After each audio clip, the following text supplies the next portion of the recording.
Right now, we're going to delay Alzheimer's and other chronic illnesses just by making some simple changes. Please welcome one of the authors of this book, Happy to 102, The Best Kept Secrets to a Long and Happy Life. Welcome, Lily Sarafan. Hi, Lily. Hi. How are you? Welcome to the show. Thanks for being here. Nice to have you back. So, why did you decide to write this book, you and your co-authors? Well, at the time, we were in the process of developing a caregiver training program geared towards those caring for seniors. But we came across such a wealth of information that applies to people of all generations that we decided it was too empowering to keep to ourselves, and that's why we put it in the form of a book. And you studied some people in Japan, because they were living long lives, right? That's right. Folks may not know that Okinawa, Japan is home to the longest living and healthiest people on Earth. It's a place where heart disease and cancer and Alzheimer's, what we consider age-related diseases, simply don't exist. Is it the rice?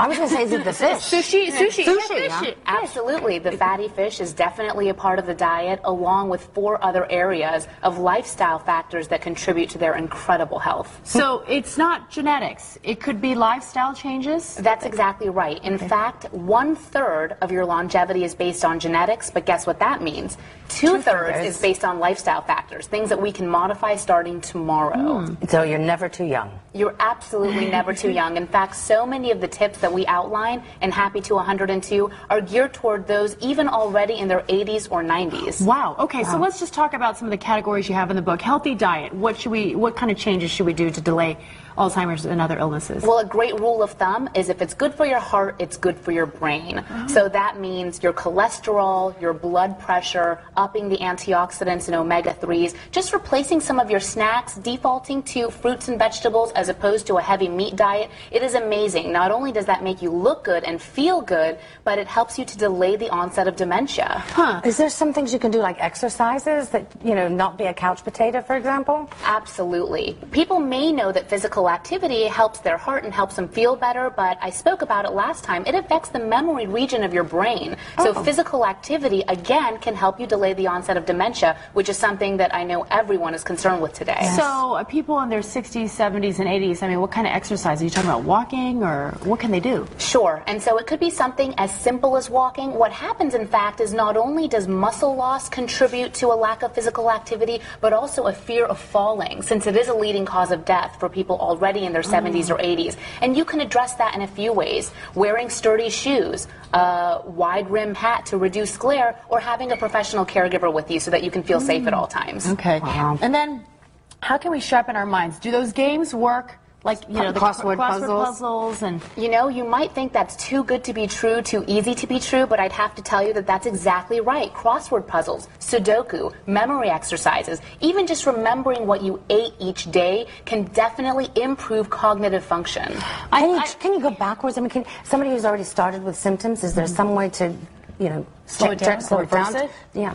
Now, this is something that, I have an uncle suffering from Alzheimer's. I'm sure it's of interest for a lot of people. Here's the great news. For those early stage Alzheimer's folks, yes, you can slow down the progression of the disease with the lifestyle factors that we outline in our book. I saw one tip that was so interesting. You said memorize a new word every single day. That's right. We should do that. We though we should. don't have Alzheimer's. We should get the dictionary out. Yeah. Yes. In fact, it's something that you should start as young as possible. And if you can't think of the word yourself, there are all those great Word of the Day programs online. You can have it emailed right into your inbox. Okay. Wow. What about doing some social activities? Does that help with brain function? It really does. And it's something that folks who are a little bit younger don't worry about as much because we tend to be more social, but in their 80s or 90s, social isolation is so common.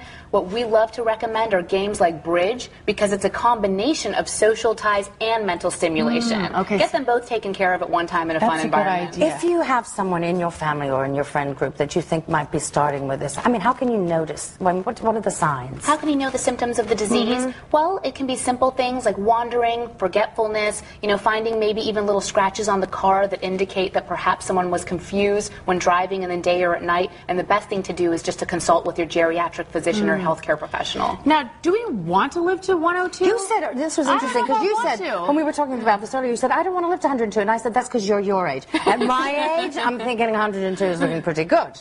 I think it's a major misconception that at some point in life, people become tired of living. And this is something that I'm going to put out there.